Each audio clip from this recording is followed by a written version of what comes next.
আচ্ছা, আজকে 8ই মে শুক্রবারের মেকআপ ক্লাসে আপনাদের স্বাগতম। আহ, আজকের ক্লাস আমি নর্মালি একটু গভীর রাতে রেকর্ড করার চেষ্টা করলেও আজকে আসলে পারি নাই, কারণ গভীর রাতে উঠে দেখি যে মিস্ত্রিরা কাজ করতেছে, কাজে ঠুংঠাং শব্দ হচ্ছে। কাজে এখন আমি দিনের বেলায় রেকর্ড করছি এবং কাজে মুরগির ডাক টাক শুনতে পেতে পারেন।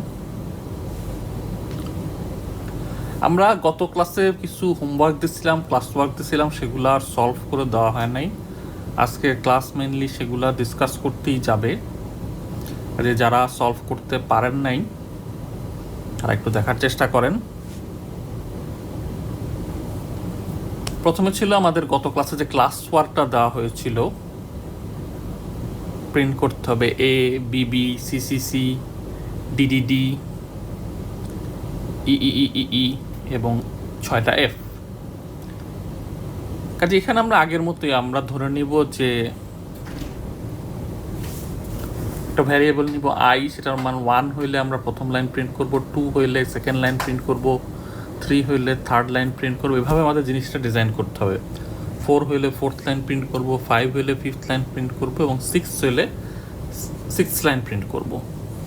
তাহলে আমাদের এখন এই যে প্রতি লাইনে যেহেতু একই ভ্যালু প্রিন্ট হচ্ছে, প্রথম লাইনে সবগুলা এ, দ্বিতীয় লাইনে সবগুলা বি, তৃতীয় লাইনে সবগুলা সি, চতুর্থ লাইনে সবগুলা ডি, পঞ্চম লাইনে সবগুলা ই এবং ষষ্ঠ লাইনে সবগুলা এফ। তার মানে হচ্ছে এই আউটপুটগুলোর মানগুলো যদি আমরা আয়ের সাথে সম্পর্ক বের করতে পারি, কারণ আয়ের মানটা হচ্ছে কি প্রত্যেক লাইনের জন্য ফিক্স। আর এরপর আরেকটা ভ্যারিয়েবল যেটা জে আনবো, যেটার জন্য যেটা দিয়ে আমরা এই লাইনগুলো প্রিন্ট করব, সেটার তো মান চেঞ্জ হইতে থাকবে। লাইনটা যত আগাবে তত এটার মান চেঞ্জ হতে থাকবে। আর এইখানে আপনারা যে ভ্যালুগুলো দেখতে পাচ্ছেন, এই প্রিন্টেড ভ্যালুগুলোর সাথে এই আয়ের সম্পর্ক স্থাপন করাটাই হচ্ছে মেইন কাজ। এখন আমরা যেটা বললাম, যখন আয়ের মান 1 তখন ভিতরের লুপটা যে চালাবে যে তার মান হবে 1। যখন আয়ের মান 2 তখন ভিতরের লুপটা যে চালাবে তার মান হবে কত, 1 থেকে 2। যখন আয়ের মান 3 তখন জে এর মান হবে হচ্ছে 1 2 3। যখন আয়ের মান 4 তখন জে এর মান হবে 1 2 3 4। এভাবে আমাদের আগাইতে হবে। এখন দেখেন, আমাদের আয়ের মান যখন 1 তখন আউটপুট কি হওয়া দরকার, এ। যখন আয়ের মান 2 তখন আউটপুট কি হওয়া দরকার, বি, মানে বারবার বি রিপিট হবে। এখন তাহলে দেখেন এর মান হচ্ছে কত, 65। এখন 65-এর সাথে আমি, তাহলে 65কে আমি কি লিখতে পারি, এর মান যে 65 এটা তো আমার জন্য এখন মনে আছে, ভালো কথা, বুড়াকালে তো মনে থাকবে না। কাজে এরকম 65 না লিখে আমরা এখানে সরাসরি ক্যারেক্টার এ লিখলেও কাজ চলবে। এভাবে লিখলে সুবিধা হচ্ছে, আপনার এর মানটা মনে রাখতে হচ্ছে না। কাজে 65-এর সাথে আমি আয়ের সম্পর্ক কি করতে পারি, এটাকে লিখতে হচ্ছে বড় হাতের এ প্লাস আই মাইনাস 1। ফলে কি হচ্ছে, আয়ের মান যখন 1 তখন এটার মান কত হয়ে যাচ্ছে, এ প্লাস 0, কারণ আয়ের মান 1 হলে আই মাইনাস 1 হচ্ছে 0, তাহলে এটার মান কত হয়ে যাচ্ছে, 65। তারপর যখন আয়ের মান 2 তখন এই একই এক্সপ্রেশনের মান কত হয়ে যাচ্ছে, 65 প্লাস আই মাইনাস 1 মানে হচ্ছে 1, কাজে 66। যখন আয়ের মান 3 তখন এই এক্সপ্রেশনেরই মান হয়ে যাচ্ছে 67। যখন আয়ের মান 4 তখন এই এক্সপ্রেশনেরই মান হয়ে যাচ্ছে 68। যখন আয়ের মান 5 তখন এই এক্সপ্রেশনেরই মান হয়ে যাচ্ছে 69। যখন আয়ের মান 6 তখন এই এক্সপ্রেশনেরই মান হয়ে যাচ্ছে 70। তাহলে এখন অবস্থাটা দেখেন যে, তার মানে আমি কি আয়ের মানের সাথেই আউটপুটের একটা সম্পর্ক কিন্তু বের করে ফেলছি। বাকিটা আগের মতোই, অন্যান্য পিরামিডগুলো যেভাবে হয়েছে, যে আমাদের যেহেতু টোটাল আমাদের কয়টা লাইন প্রিন্ট হচ্ছে 6, কাজে আয়ের মান হবে হচ্ছে কত, 1 থেকে 6, 6টা লাইন টোটাল। ভিতরে জে এর মানটা হবে 1 থেকে আই পর্যন্ত। কাজেই আয়ের মান 1 হইলে ভিতরের লুপটা একবার ঘুরে একটা ক্যারেক্টার প্রিন্ট করবে। আয়ের মান 2 হইলে ভিতরের লুপটা 2বার ঘুরে 2টা ক্যারেক্টার প্রিন্ট করবে। আয়ের মান 3 হইলে ভিতরের লুপটা 3বার ঘুরে 3টা ক্যারেক্টার প্রিন্ট করবে। আয়ের মান 4 হলে ভিতরের গ্রুপটা 4বার ঘুরে 4টা ক্যারেক্টার প্রিন্ট হবে। এইভাবে জিনিসটা কিন্তু চলতেছে। এবং যেহেতু এখানে যে এ প্লাস আই মাইনাস 1 রাখতেছি, কাজে আয়ের মান যখন 1 তখন এখানে 65 বা এ প্রিন্ট হচ্ছে 60। এখানে % সি দেওয়া হইলে আপনার 65 প্রিন্ট হবে না, এ প্রিন্ট হবে, বড় হাতের এ প্রিন্ট হবে। যদি % ডি দেন তখন 65 প্রিন্ট হবে। কাজে এইভাবে, কাজে আয়ের মান 1 হলে এটার মান হচ্ছে 65, কাজে এ প্রিন্ট হচ্ছে। আয়ের মান 2 হলে এটুকের মান হয়ে যাচ্ছে 66, কাজে বি প্রিন্ট হচ্ছে। আয়ের মান 3 হলে এটুকের মান হচ্ছে 67, কাজে সি প্রিন্ট হচ্ছে। এবং এভাবে জিনিসটা চলতে থাকে। জিনিসটা খুবই সিম্পল ছিল, আপনারা হয়তো অনেকে পারছেনও, যারা পারেন নাই তাদের একটু এখন চিন্তিত হওয়ার সময়, কেন পারেন নাই, ঠিক আছে। আচ্ছা, এরপরে হচ্ছে আমাদের একটা হোমওয়ার্ক ছিল গত ক্লাসে, সেটার সলিউশন। আমি দুঃখিত যেগুলোর সলিউশন আমি করে দিতে ভুলে গেছিলাম, আগেই আরও করে দেওয়া উচিত ছিল। আচ্ছা, তো হোমওয়ার্ক 1 এটা ছিল হচ্ছে একটু অন্যরকম পিরামিড। এই পিরামিডটার সাথে আগেরটার পার্থক্য হলো যে আগেরটা আসলে লেফট জাস্টিফাইড, এই জায়গাটা একদম এই যে চেপে আছে, মানে বাম দিকের সাথে লেগে আছে। কিন্তু এটা কিন্তু আসলে সেরকম না। এটার বাম দিকে এখানে কিছু হ্যাশ দিয়ে আমরা স্পেসের মতো একটা ফাঁক, এটাকে একটা এই স্টারগুলোকে একটা পূর্ণ ত্রিভুজ আকৃতি বা একটা সুন্দর সমদ্বিবাহু ত্রিভুজের আকৃতি দেওয়ার চেষ্টা করছি এখন, এবং সিমেট্রিক টু ওয়াই এক্সিস। তো এখন এইখানে দেখেন, এখানে আপনার কিন্তু আগে জিনিস আপনার অবজার্ভ করতে হবে।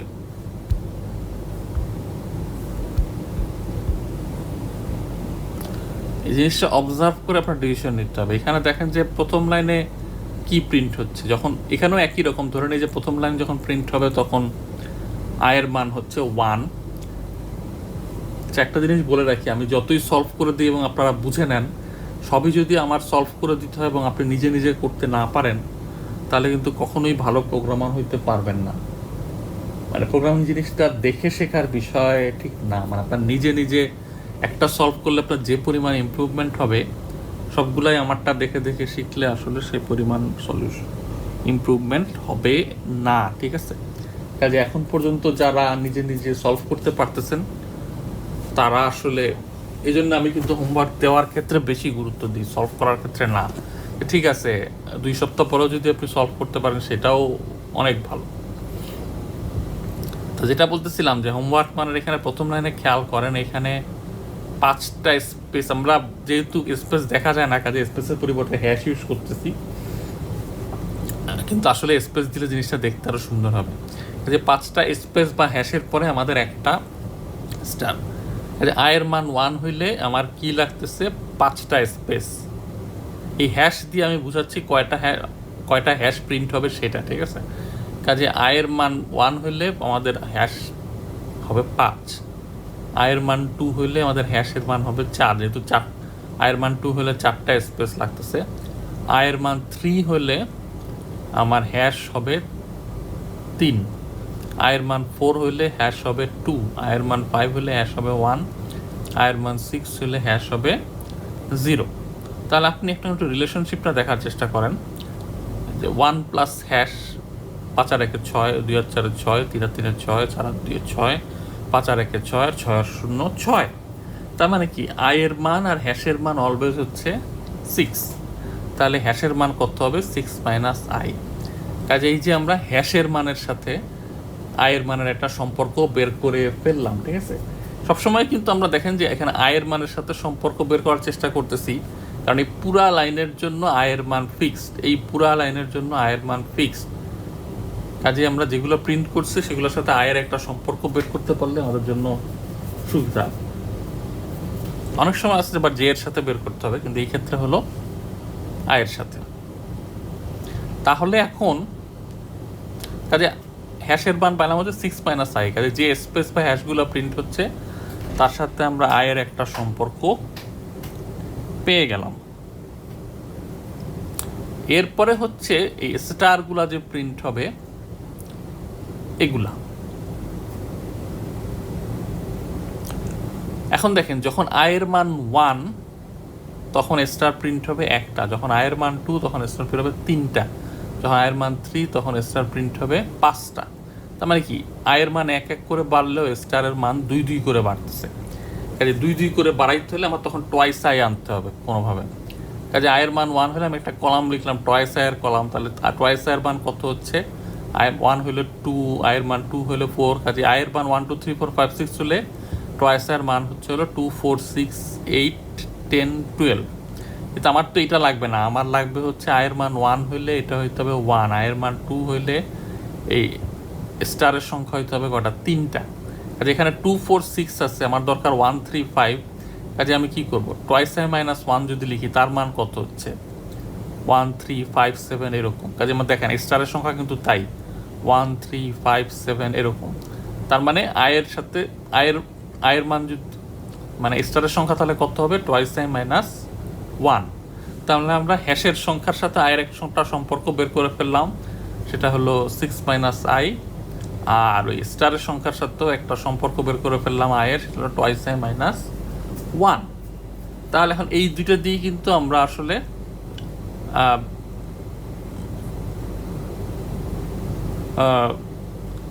এই লুপটা প্রিন্ট করে নেস্টেড লুপটা প্রিন্ট করে ফেলতে পারবো। কাজেই কি যেই মানে বাইরে তো থাকবে আই দিয়ে চলে একটা লুপ, ভিতরে যে দিয়ে চলে প্রথমে একটা লুপ থাকবে, সেটা ঘুরবে হচ্ছে 6 মাইনাস আই বার এবং প্রিন্ট করবে হচ্ছে হ্যাশ বা স্পেস, এবং তারপরে হচ্ছে আরেকটা আই যে দিয়ে ঘুরে আরেকটা লুপ থাকবে, সেটা ঘুরবে হচ্ছে টয়েস আই মাইনাস 1 বার এবং সেটা প্রিন্ট করবে হচ্ছে স্টার। তাহলে আমরা এখন জাস্ট সিম্পল প্রোগ্রামটা দেখে ফেলি। এখানে দেখেন টোটাল আয়ের মান 1 থেকে 6 বার ঘুরতেছে, কারণ হচ্ছে টোটাল আমাদের 6টা লাইন প্রিন্ট করতে হচ্ছে। তারপরে দেখেন এই যে হ্যাশ প্রিন্ট করার লুপটা কতবার ঘুরতেছে, 6 মাইনাস আয়ের বার, যে এর মান 1 থেকে শুরু করে 6 মাইনাস আই পর্যন্ত। তাহলে এটা একদম শুরুতে কয়বার ঘুরবে, 1 থেকে 1 অর্থাৎ 5, 1 থেকে 5 অর্থাৎ 5 বার। তারপরে আয়ের মান 2 হলে এটা ঘুরবে হচ্ছে 1 থেকে 4 অর্থাৎ 4 বার। তারপর আয়ের মান 3 হইলে এটা ঘুরবে হচ্ছে 1 থেকে 3 অর্থাৎ 3 বার। এভাবে জিনিসটা আস্তে আস্তে কমতেছে এবং হ্যাশ প্রিন্ট করতেছে। অন্যদিকে স্টার প্রিন্ট করার ইয়েটাও এরকম, কতবার ঘুরতেছে, টয়েস আই মাইনাস 1 বার ঘুরতেছে। কাজে এটা কি হচ্ছে, জে এর মান 1 থেকে টয়েস আই মাইনাস 1 বার ঘুরতেছে এবং সে প্রতিবার ঘুরতেছে প্রিন্ট করতেছে হচ্ছে স্টার। কাজে যখন আয়ের মান 1 তখন প্রথম লুপটা 5 বার ঘুরে 5টা হ্যাশ প্রিন্ট করতেছে এবং পরের লুপটা একবার ঘুরে একটা স্টার প্রিন্ট করতেছে। তারপর আয়ের মান যখন 2 তখন প্রথম লুপটা 4 বার ঘুরে 4টা হ্যাশ প্রিন্ট করতেছে এবং পরের লুপটা 3 বার ঘুরে 3টা স্টার প্রিন্ট করতেছে। তারপর আয়ের মান যখন 3 তখন প্রথম লুপটা 3 বার ঘুরে 3টা হ্যাশ প্রিন্ট করতেছে এবং পরের লুপটা 5 বার ঘুরে 5টা স্টার প্রিন্ট করতেছে। এভাবে জিনিসটা আগাচ্ছে। আচ্ছা, এরপরে হচ্ছে হোমওয়ার্ক 2। এটার সাথে আমার খুব ভালো স্মৃতি জড়িত আছে, কারণ এটা প্রথম এক টিচার, ইউনিভার্সিটি টিচার না, প্রথম আমি যার কাছে শিখছিলাম, সে অ্যাসাইনমেন্ট দিয়েছিল এবং আমার তো উনি নিজেও প্রোগ্রামিং বুঝতেন একটু কম, কাজে আমার নিজেরই করতে হতো সব। তো তখন যেটা হয়েছে দেখেছি যে এটা আমার করতে আমার প্রায় পুরা অর্ধেক দিন লেগে গিয়েছিল, কিন্তু এত লাভ হয়েছে যে জিনিসটা আমি একবারে বুঝে গিয়েছিলাম। কাজে আপনারা যদি একবারে জিনিসটা করে ফেলতে পারেন তাহলে আপনাদের জন্যই সুবিধা। ওই যে আশেপাশে মিস্ত্রির ডাক শুরু হয়ে গেছে। আচ্ছা, রাতেও মিস্ত্রি, দিনেও মিস্ত্রি। আচ্ছা, এরপরে হচ্ছে তাহলে এখন আমরা একটু এই যে কালারগুলো দেখতেছেন, এটা কিন্তু আমি আপনাদের বোঝার সুবিধার জন্য করে দিছি। বাস্তবে কিন্তু এরকম কালার করা থাকবে না, ঠিক আছে? পরীক্ষা হলে কিন্তু খালি হোয়াইট কালার দিয়ে বা ব্ল্যাক কালার দিয়ে প্রিন্ট করা থাকবে বা প্রশ্নে। এখন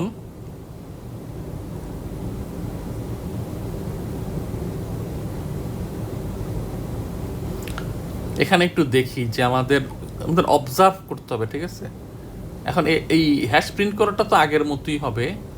আপনি যদি দেখেন যে আয়ের মান যখন 1 তখন হ্যাশের সংখ্যা হচ্ছে কয়টা, 10টা। যখন আয়ের মান 2 তখন হ্যাশের সংখ্যা হচ্ছে 9টা। যখন আয়ের মান 3 তখন হ্যাশের সংখ্যা হচ্ছে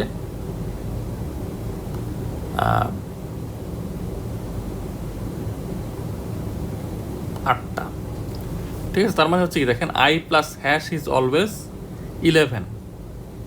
আগেরটার মতো আই প্লাস, আগেরটা অন্যরকম ভ্যালু ছিল, তো এখানে হলো আই প্লাস হ্যাশ হচ্ছে অলওয়েজ 11, তাহলে হ্যাশের সংখ্যা কত হবে 11 মাইনাস আই।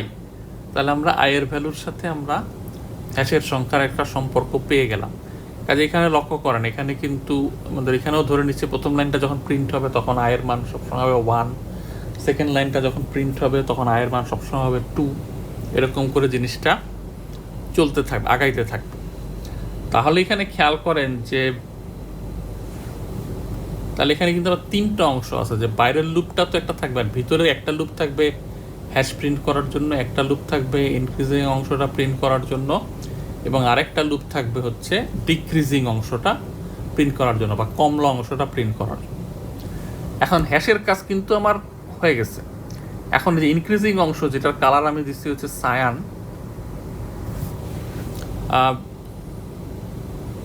এইটা শুরু হচ্ছে কততে 1 থেকে আর এন্ড হচ্ছে কততে আইতে, ঠিক আছে। এখানে লক্ষ্য করেন যে আয়ের মান যখন 4 তখন শুরু হচ্ছে 1-এ শেষ হচ্ছে 4-এ, আয়ের মান যখন 5 তখন শুরু হচ্ছে 1-এ শেষ হচ্ছে 5-এ, আয়ের মান যখন 6 তখন শুরু হচ্ছে 1-এ শেষ হচ্ছে 6-এ। কাজে এটার প্যাটার্নও আমরা পেয়ে গেছি। আর ডিক্রিজিং পার্ট যেটা আছে সেটার মান শুরু হচ্ছে একদম প্রথমে ডিক্রিজিং পার্টটা নাই, এটা একটু কনফিউশন তৈরি করে যে এটা আসলে কীভাবে এনশিওর করবো, কিন্তু এটা অটোমেটিক্যালি এনশিওর করতে হয়, ঠিক আছে। কিন্তু সেকেন্ড আপনি যদি থার্ড লাইনে দেখেন এটার মান শুরু হচ্ছে 3 থেকে, আয়ের মান 4 হলে এটা শুরু হচ্ছে 3 থেকে, তার মানে হচ্ছে i-1 থেকে শুরু হবে এবং 1-এ গিয়ে শেষ হবে। কাজে প্রত্যেকটা ডিক্রিজিং লুপই দেখেন i-1 থেকে শুরু হয় এবং 1-এ গিয়ে শেষ হয়। কাজে আমরা কিন্তু দুইটার প্যাটার্নই পেয়ে গেছি, ইনক্রিজিং অংশটা 1 থেকে শুরু হয়ে আইতে গিয়ে শেষ হবে, ডিক্রিজিং অংশটা i-1 থেকে শুরু হয়ে 1-এ গিয়ে শেষ হবে। খুবই সিম্পল। এটা আমাদের এখন জাস্ট প্রোগ্রাম লিখে ইমপ্লিমেন্ট করে ফেলতে হবে। এখানে দেখেন যে বাইরে এখানে যেহেতু আমাদের টোটাল কোয়ার্টার লাইন প্রিন্ট হচ্ছে 1 2 3 4 5 6 7 8 11টা, কাজেই বাইরের লুপটা ঘুরবে হচ্ছে 11 বার, 1 থেকে 11। ভিতরে হচ্ছে যেই লুপটা হ্যাশ প্রিন্ট করতেছে সেটা কিন্তু 1 থেকে 11 মাইনাস আই বার কাজ করে হ্যাশ প্রিন্ট করতেছে। তারপর যেই অংশটা ইনক্রিজিং অংশটা প্রিন্ট হচ্ছে সেটা 1 থেকে শুরু হয়ে আইয়ে গিয়ে শেষ হচ্ছে। কাজে আয়ের মান 3 হলে 3 বার ঘুরবে, আয়ের মান 4 হলে 4 বার ঘুরবে। কিন্তু এখানে প্রিন্ট করার সময় দেখেন যে মড 10 প্রিন্ট করতেছে, আই কেন ইউজ করতেছি না, কারণ যদি এইখানে লাইনের প্রত্যেকটা ভ্যালু সেম হইতো তাহলে আই প্রেস করতে হতো, যেহেতু বাড়তেছে কাজেই জে ইউজ করতে হবে, কারণ যেটা এই লুপটাকে ঘোরাচ্ছে এবং লাইন যত আগাচ্ছে তত জে এর মান কিন্তু বাড়তেছে। এখন এখানে দেখেন আমি কিন্তু জে মড 10 প্রিন্ট দিচ্ছি, সরাসরি জে দেয় নাই। কারণ কি, এখানে যদি আপনি লক্ষ্য করেন 1 2 3 4 5 6 7 8 9-এর পরে কিন্তু 10 প্রিন্ট হচ্ছে না বা 11 প্রিন্ট হচ্ছে না, 10-এর জায়গায় প্রিন্ট হচ্ছে 0 আর 11-এর জায়গায় প্রিন্ট হচ্ছে 1। এইটা এনশিওর করার জন্য আমরা জে মড 10 দিচ্ছি, যাতে 9-এর পরে গিয়ে আবার সাইক্লিং শুরু হয়, আবার 0 থেকে শুরু হয়। এটা হলো একটা।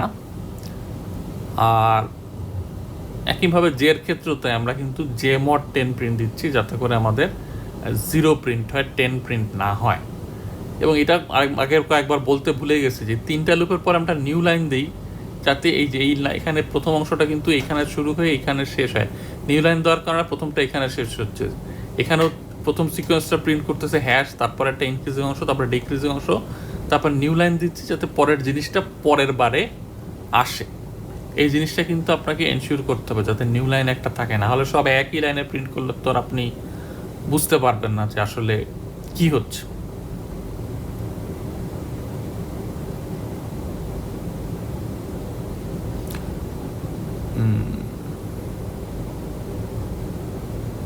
কাজে নিউ লাইন দেওয়াটা খুবই ইম্পর্ট্যান্ট। আরেকটা কি জানি বলতে চাচ্ছিলাম কিন্তু এখন মনে আসছে না।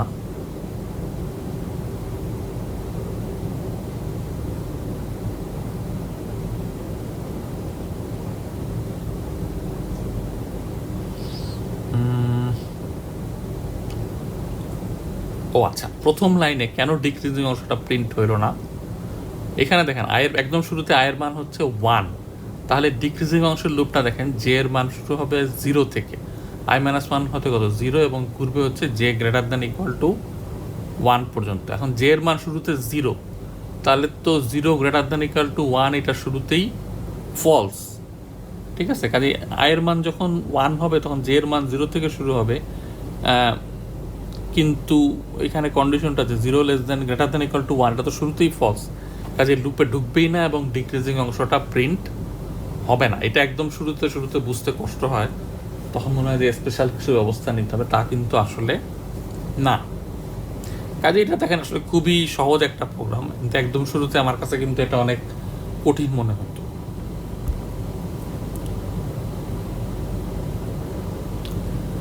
আচ্ছা, এইটা খুব একটা ইন্টারেস্টিং প্রবলেম। এখান থেকে আপনি ভাবেন যে এই প্যাটার্নটা আমাদের প্রিন্ট দিতে হবে, ঠিক আছে। এটা দেখেন যে প্রথম একদম ভিতরে হচ্ছে একটা হ্যাশ, তারপরের লেয়ারে একটা কতগুলো ডট, তারপরের লেয়ারে আবার হ্যাশ, তারপর লেয়ারে আবার সবগুলা ডট, এইটা ঠিক আছে। এখন এইটা কেন, এটার সাথে এশিয়ার ম্যাপের কি সম্পর্ক? কারণ এই যে হ্যাশ বা ডট প্রিন্ট হচ্ছে, এটা কিন্তু আসলে বাউন্ডারি থেকে ডিস্টেন্সের উপর বেস করে প্রিন্ট হচ্ছে, ঠিক আছে। কিভাবে আমি একটু দেখাই। ডিস্টেন্স জিনিসটাকে সেটা একটু রিয়ালাইজ করা জরুরি।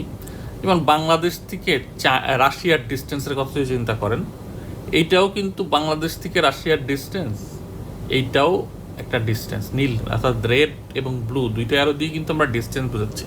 কিন্তু আমাদের যদি কেউ বাংলাদেশ থেকে রাশিয়া কত দূরে জিজ্ঞেস করে, তখন কিন্তু আমরা কিন্তু এই ব্লুটার কথা বলবো না, আমরা মিনিমাম যে ডিস্টেন্সটা আছে সেটার কথাই বলবো, ঠিক আছে। কারণ দুইটা অবজেক্টের ডিস্টেন্স, দুইটা অবজেক্ট তো পয়েন্ট অবজেক্ট না হলে তো তাদের এক এক পয়েন্টের এক এক রকম ডিস্টেন্স। তখন ডিস্টেন্স বলতে আমরা যেটা বুঝি সেটা হলো নিয়ারেস্ট যে ডিস্টেন্সটা, সেটাকে আমরা বুঝবো।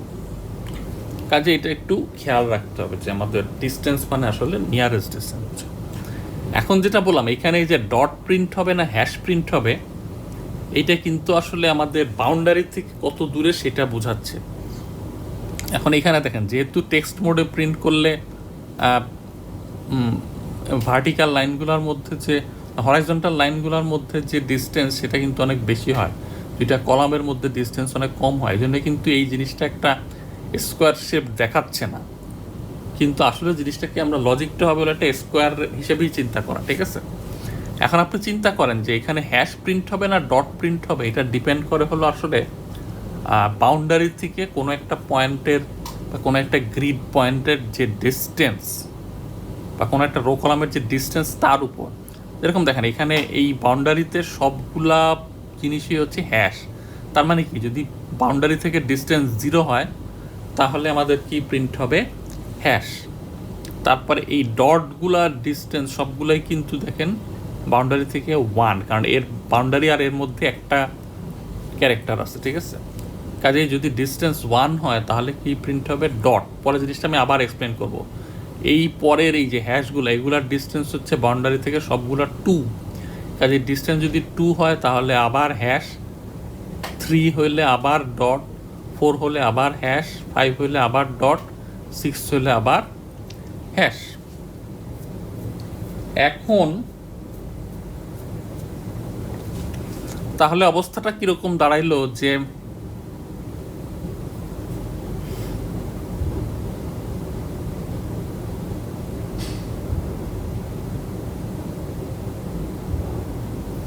তাহলে ডিস্টেন্স, এখন ডিস্টেন্সটা আমি কীভাবে লজিক্যালি বের করব? এইখানে দেখেন, ধরা যাক যে এই যে ডটটা, এর বাম দিক থেকে ডিস্টেন্স হলো 3, যেহেতু এখানে দেখেন 1, 2, 3টা কলাম আছে। উপর থেকে ডিস্টেন্স হলো 3, কারণ এখানে 1, 2, 3টা রো আছে। ডান দিক থেকে ডিস্টেন্স হলো 1, 2, 3, 4, 5, 6, 7, 8, 9, ঠিক আছে। কারণ এই দিক থেকে মাঝখানে 9টা কলাম আছে, আর নিচের থেকে ডিস্টেন্স হলো 9। কাজেই এই ডটের ডিস্টেন্সটা আসলে বাউন্ডারি থেকে কত হবে, 3। এখন এই প্রবলেমের যে মেইন লজিক সেটা হলো, যদি বাউন্ডারি থেকে ডিস্টেন্স অড হয় বা জোর হয় তাহলে ডট প্রিন্ট হবে, আর যদি বাউন্ডারি থেকে ডিস্টেন্স ইভেন হয় তাহলে হ্যাশ প্রিন্ট হবে, ঠিক আছে। এখন এই মিনিমাম ডিস্টেন্স, এখন দেখেন এই ডিস্টেন্সগুলোর মধ্যে সবই কিন্তু অড, কিন্তু আপনাকে যেটা কনসিডার করতে সবসময় যেরকম সবই অড হবে তা কিন্তু না, মাঝে মাঝে একটা ডিস্টেন্স অড একটা ডিস্টেন্স ইভেন হওয়া খুব একটা পসিবিলিটি নাই।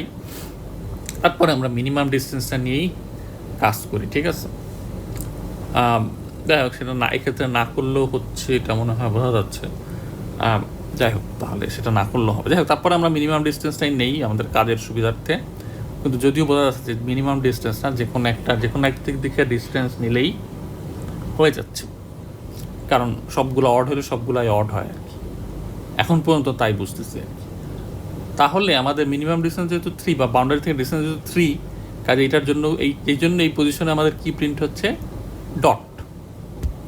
আরেকটা দেখি, এইটা হ্যাশ, মানে যে এই ক্ষেত্রে জিনিসটা ক্যাচায় গেছে, এখানে কিন্তু আর সবগুলা ইভেন হয় নাই, কিছু ইভেন হয়েছে, কিছু অড হয়েছে। কাজে আমার আগের কথাটা পেনায় নিলাম, ডিস্টেন্স ইভেনও হইতে পারে, অডও হইতে পারে, কিন্তু আপনাকে নিতে হবে হচ্ছে যেটা মিনিমাম সেটা। আচ্ছা, এখন দেখেন এই হ্যাশটার বাম দিক থেকে ডিস্টেন্স হলো 8, ডান দিক থেকে ডিস্টেন্স হলো 4, উপর থেকে ডিস্টেন্স হলো 5, নিচের থেকে ডিস্টেন্স হলো 7। তার মধ্যে মিনিমাম কোনটা, 4। তাহলে এইটাই হলো কিন্তু আসলে এই লোকেশনটার বাউন্ডারি থেকে ডিস্টেন্স। তাহলে মিনিমাম ডিস্টেন্সটাই যেহেতু, বা অ্যাকচুয়ালি ডিস্টেন্সটা যেহেতু ইভেন, কাজে এখানে কি প্রিন্ট হচ্ছে, হ্যাশ। কাজে আমাদের লজিকটা হবে কি, যে আমাদের 4 দিক থেকে আমরা ডিস্টেন্স বের করার চেষ্টা করব 4টা ওয়াল থেকে, এবং যেটা মিনিমাম হবে সেটাই অ্যাকচুয়াল ডিস্টেন্স ধরবো, এবং সেটা যদি ইভেন হয় বা জোর হয় তাহলে আমরা হ্যাশ প্রিন্ট করব। আর যদি এই জায়গায় যখন 4-এর কারণে আমরা হ্যাশ প্রিন্ট করলাম, আর যদি অড হয় বা এখানে যখন 3-এর কারণে, তাহলে আমরা ডট প্রিন্ট করব। কাজে লজিকটা এখন খুবই সিম্পল। এখন আপনারা, তার মানে কি, বাইরে 2টা লুপ থাকবে, আয়ের মান ঘুরবে হচ্ছে, এখানে টোটাল কয়টা লাইন প্রিন্ট হচ্ছে, 1 2 3 4 13, তার আয়ের মান ঘুরবে হচ্ছে 1 থেকে 13 বার, আর জে এর মানও ঘুরবে হচ্ছে 1 থেকে 13 বার। আর ভিতরে আমাদের 4 দিক থেকে 4টা ডিস্টেন্স বের করতে হবে, এবং দেন তার মধ্যে যেটা মিনিমাম সেটাকেই ডিস্টেন্স হিসেবে ধরতে হবে, এবং সেই মিনিমাম ডিস্টেন্সটা যদি ইভেন হয় তাহলে আমার হ্যাশ প্রিন্ট করতে হবে, এবং যদি অড হয় তাহলে ডট প্রিন্ট করতে হবে। সলিউশনটা এখন আমরা দিলাম না, আপনারা এখন একটু করার চেষ্টা করেন, আমরা অন্য প্রবলেম দেখি। আচ্ছা, এখন হচ্ছে একটা হোমওয়ার্কটা হচ্ছে এরকম, যেরকম একটা চেকার বোর্ড বা দাবার বোর্ডের মতো প্রিন্ট করতে হবে। অর্থাৎ এখানে লক্ষ্য করেন, আর কিন্তু এটা কিন্তু আবার 4x4 না, এদিকে হচ্ছে 4, এদিকে হচ্ছে 3, একটু ভিন্নতা আনার চেষ্টা করছি। কাজে আপনি দেখেন আসলে কি হবে জিনিসটা। ধরা যাক আমাদের যে প্রত্যেকটা কলাম প্রিন্ট করার জন্য সাপোজ আমরা যে ভ্যারিয়েবলটা ইউজ করলাম, আর প্রত্যেকটা রোর জন্য হলো আই। আচ্ছা, তাহলে এখন আপনি দেখেন এখানে 4টা স্টার 4টা ডট, তার মানে সাইকেল লেন্থ কত, 8। কাজে সাপোজ জে এর মান যদি 0 থেকে এরকম 24 পর্যন্ত, এটা হলো 0, এটা হলো 10 24 পর্যন্ত, টোটাল এখানে 25টা কলাম আছে। জে এর মান যদি 0 থেকে 24 পর্যন্ত হয়, আমরা এখানে নিচ্ছি হলো জে মড 8। কারণ কি, এখানে সাইকেল লেন্থ দেখেন 4টা স্টার 4টা ডট, কাজে সাইকেল লেন্থ হচ্ছে 8, এই জন্য আমরা জে মড 8 নিচ্ছি। তাহলে দেখেন জে মড 8-এর মান কত হচ্ছে, 0 1 2 3 4 5 6 7, 0 1 2 3 4 5 6 7, 0 1 2 3 4 5 6 7, ও তারপরে এটা 8 হবে না, এটা 0 হবে, এটা আমি লিখতে ভুল করছি। আচ্ছা, তাহলে এই সবুজটা, এটা 8 হবে না, এটা 0 হবে।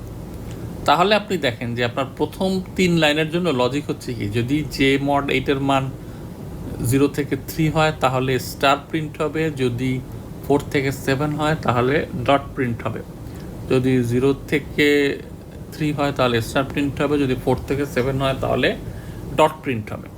কিন্তু এই লজিকটা কিন্তু 3 লাইনের জন্যই সত্যি, পরের 3 লাইনের জন্য আবার লজিকটা ওটা ঠিক উল্টা।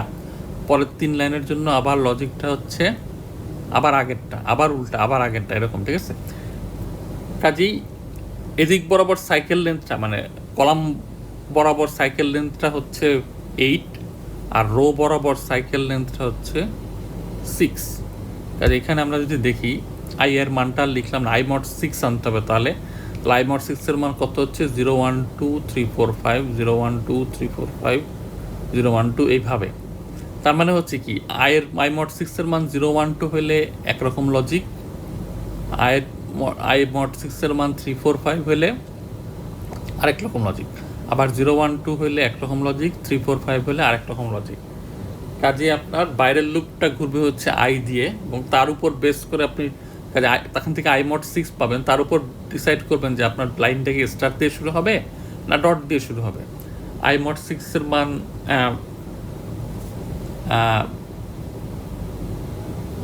0 1 2 হলে আপনার স্টার দিয়ে শুরু হবে, আর 3 4 5 হলে ডট দিয়ে শুরু হবে।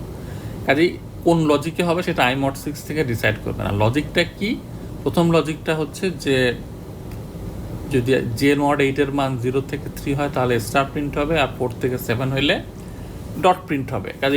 কাজে এই আই মড 6 এর উপর ডিসাইড করবেন যে প্যাটার্নটা কি হবে, আর জে মড 8 থেকে সেই প্যাটার্নটা আপনি পেয়ে যাবেন যে ডট হবে না স্টার হবে। কাজে এইটুকু আইডিয়ার উপর বেস করে করার চেষ্টা করেন। এটা আমরা নেক্সট, আগেরটা তো আমরা সলিউশন দিয়ে দিব স্লাইডে, আর পরেরটা হচ্ছে আমরা নেক্সট ক্লাসে ডিসাইড করব যদি না হয়। আচ্ছা, এখন হচ্ছে আরেকটা ইন্টারেস্টিং হোমওয়ার্ক। এটা হচ্ছে প্রথম লাইনে প্রিন্ট করতেছে শুধু 1, সেকেন্ড লাইনে প্রিন্ট করতেছে 1 1 2 2, থার্ড লাইনে প্রিন্ট করতেছে 1 1 1 2 2 2 3 3 3, ফোর্থ লাইনে প্রিন্ট করতেছে 1 1 1 1 2 2 2 2 3 3 3 3 4 4 4। কাজে দেখেন ফোর্থ লাইনে প্রিন্ট হচ্ছে 4টা 4 তার মানে 16টা, ফিফথ লাইনে হচ্ছে 5টা 5 তার মানে 25টা, সিক্সথ লাইনে হচ্ছে 6টা, না প্রথম লাইনে হচ্ছে আসলে না সরি 4 নম্বর লাইনে দেখেন 4টা 1 4টা 2 4টা 4টা 4, কাজে 4 4 16টা। 5 নম্বর লাইনে হচ্ছে 5টা 1 5টা 2 5টা 3 5টা 4 5টা 5, কাজে টোটাল 25টা। 6 নম্বর লাইন হচ্ছে 6টা 1 6টা 2 6টা 3 6টা 4 6টা 5 6টা 6, কাজে 36টা। কাজে এখানে আইডিয়াটা কি যে আইতম লাইনটা আই স্কোয়ারটা ক্যারেক্টার প্রিন্ট করে, সবগুলাই প্রত্যেকটা লাইনেই পূর্ণবর্গ সংখ্যক ক্যারেক্টার আছে। এটা হলো প্রথম আইডিয়া। আর তারপরেরটা হচ্ছে যে আইতম লাইনে কনজিকিউটিভ আইটা ভ্যালু সেম হয়, যেমন 3 নাম্বার লাইনে 3টা 1 3টা 2 3টা 3, কাজে এরকম কনজিকিউটিভ ভ্যালু সেম রাখতে হলে আমরা কী করি, যেমন কনজিকিউটিভ 3টা ভ্যালু সেম রাখতে হলে আমরা 3 দিয়ে ভাগ করার চেষ্টা করি, 4টা ভ্যালু সেম রাখতে হলে 4 দিয়ে ভাগ করার চেষ্টা করব। কাজে আইতম লাইনে আমাদের কত দিয়ে ভাগ করাটা করতে হবে, আই দিয়ে ভাগ করতে হবে যাতে আইটা ক্যারেক্টার সেম হয়, ঠিক আছে। কাজে এইটুকুর আইডিয়ার উপর বেস করে আপনারা করার চেষ্টা করেন কি হবে, ঠিক আছে। এগুলো চিন্তা করে করার চেষ্টা করেন। আমরা নেক্সট ক্লাসে এগুলো ডিসকাস করবো, কিন্তু তার আগে নিজেরা করলেই সবচেয়ে ভালো। আজকে এই পর্যন্তই, কাজে রেকর্ডিং শেষ করে দিই। সবাইকে ধন্যবাদ।